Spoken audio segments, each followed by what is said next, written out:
Welcome to the TOW calculators at towc.oldgoblin.eu. In this detailed guide, I'll walk you through the entire website step by step. We will cover the homepage and then go in depth into each calculator tab: combat, shooting, and magic. Let's begin with the homepage. When you open the website, you will see three main calculator options displayed clearly on the screen. Each option represents a different phase of the game. These calculators are designed to simulate probabilities and expected outcomes in Warhammer: The Old World. They do not replace dice rolls, but they help you understand risk, averages, and potential results before you commit to an action. Now let's look at each tab individually. The Combat Calculator. On this page, you will see two main sections, Unit A and Unit B. Both units can be filled in full detail to achieve the most accurate combat result possible. You are essentially recreating both sides of a melee engagement exactly as they appear on the battlefield. The more precise your input, the more reliable the outcome. Let's go step by step. First, select the base size of the unit. This is very important because base size determines how many models can fight in base-to-base contact. It directly affects the number of attacks that can be made. Next, choose the unit type, for example, infantry, cavalry, monstrous infantry, and so on. The selected unit type unlocks different options, such as mount configurations or additional profile fields. This ensures the calculator reflects the correct combat mechanics for that type. Then select the formation of the unit. Formation is crucial for combat resolution. It influences rank bonuses supporting attacks and how many models can fight. After that, enter the charge distance. This determines whether charge bonuses apply and may influence special rules like impact hits. Now enter the unit size, meaning the total number of models in the unit. Then define the frontage, which is how many models are deployed in the front rank.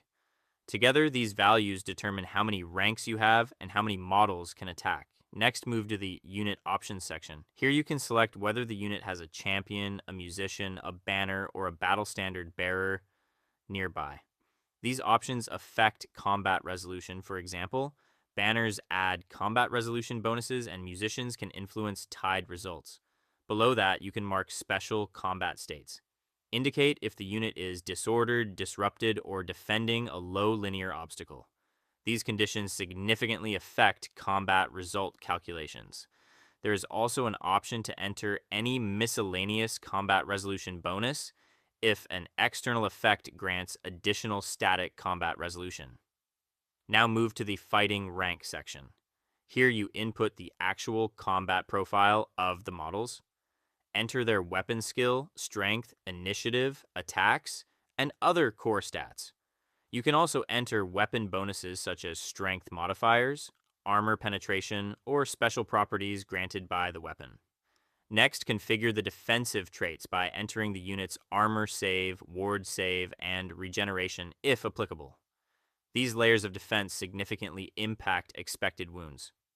Once the core stats are entered, open the Unit Special Rules tab. Here you select any special rules that strongly influence combat performance. These may include rules that grant rerolls, additional attacks, or modify wound rolls. Make sure to select only the rules that truly apply to the unit.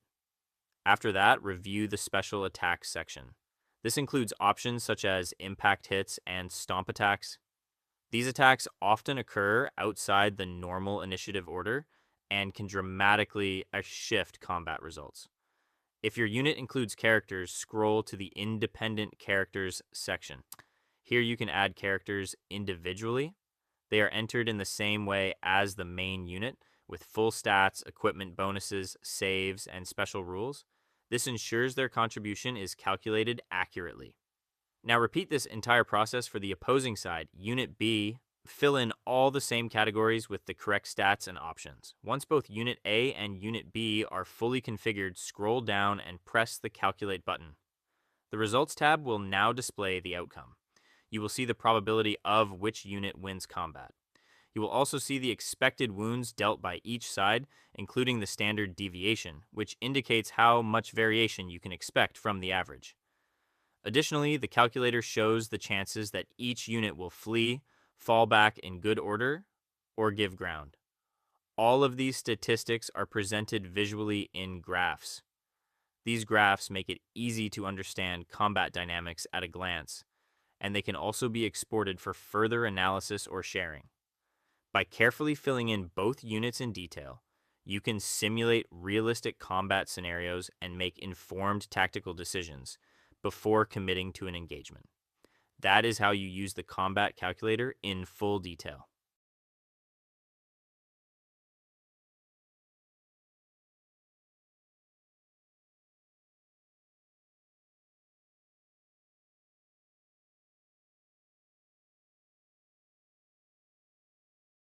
The shooting calculator.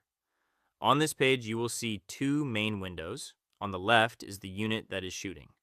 On the right is the target. The idea is simple.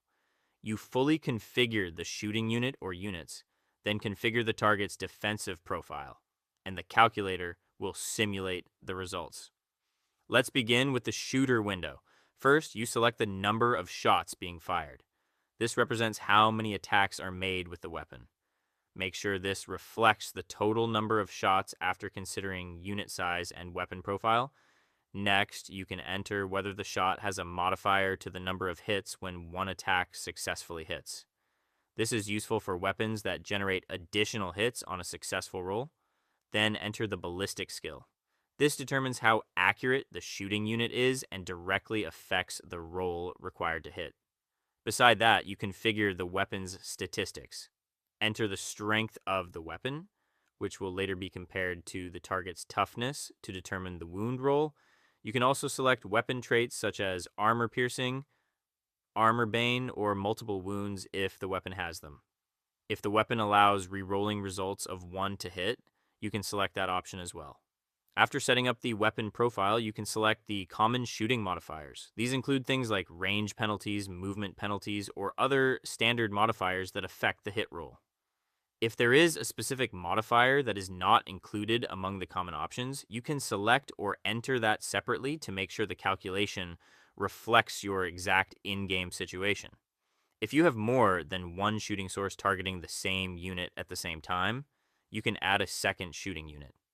This is useful if, for example, a unit champion has a different weapon profile, or if an independent character attached to the unit is firing a special weapon. You configure this additional shooter in the same way as the first one, with its own number of shots, ballistic skill, weapon stats, and modifiers. Once all shooting units are fully configured, move to the target window. Here you enter the target's defensive statistics. Start with toughness, which determines how difficult it is to wound the target. Then enter the number of wounds per model, if relevant.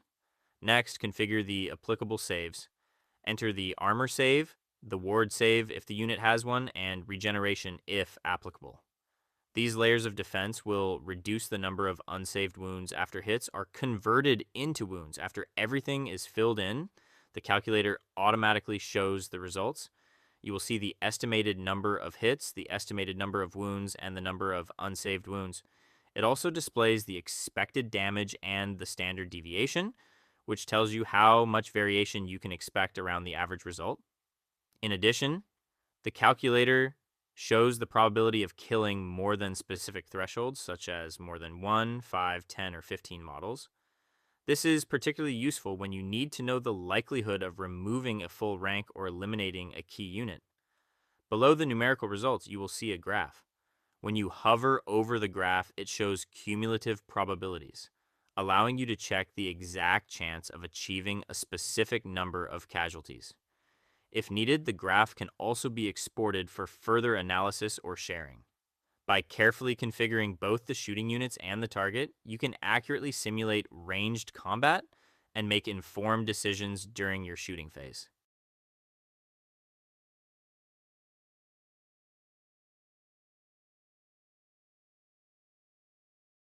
The Magic Casting and Damage Calculator.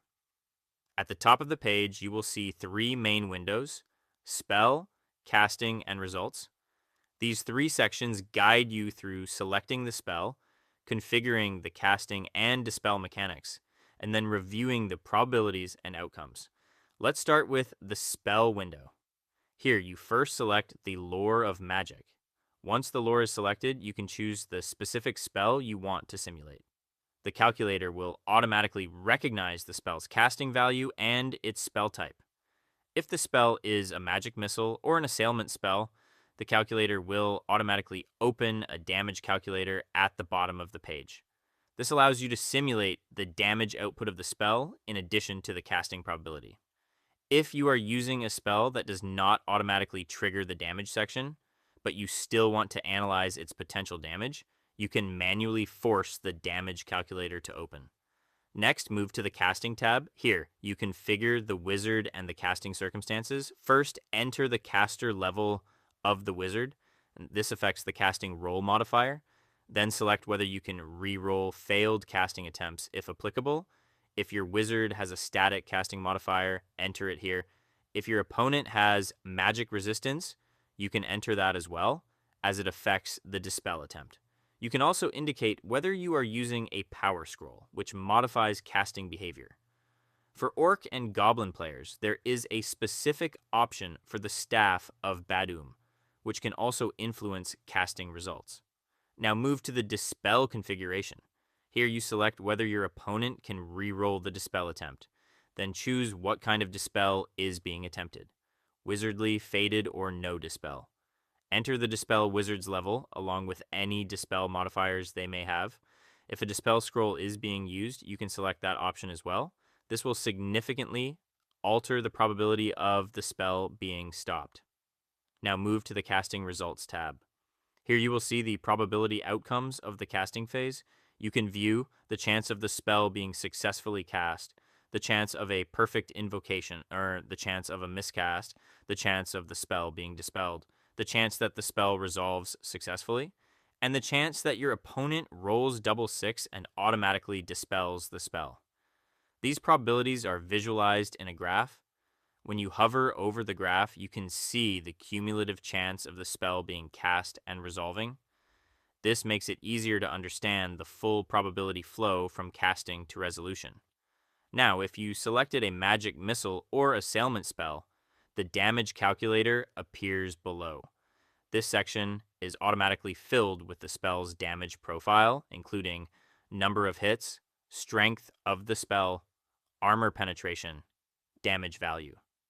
If the spell wounds automatically or wounds based on a special check rather than strength versus toughness, you can switch the to wound mode accordingly. Just like in the shooting calculator, you now enter the target's defensive statistics: toughness, armor save, ward save, regeneration. If the spell allows rerolls to wound, you can select whether it rerolls results of one or rerolls all failed wound rolls. Once configured, the results section provides two distinct outcomes. First, it shows the damage results assuming the spell successfully resolves. This tells you what happens if the spell goes through. Second, it shows the overall expected damage taking into account the full probability chain, including the chance that the spell fails to cast or is dispelled. For both, you will see estimated unsaved wounds and the standard deviation. Below this, a graph visualizes the damage distribution. When you hover over the graph, it displays cumulative probabilities, allowing you to see the exact chance of inflicting a specific number of wounds. By using the spell, casting, and damage sections together, you can accurately simulate not only whether a spell will go off, but also how much impact it is likely to have on the battlefield. That is how you use the magic casting and damage calculator in full detail.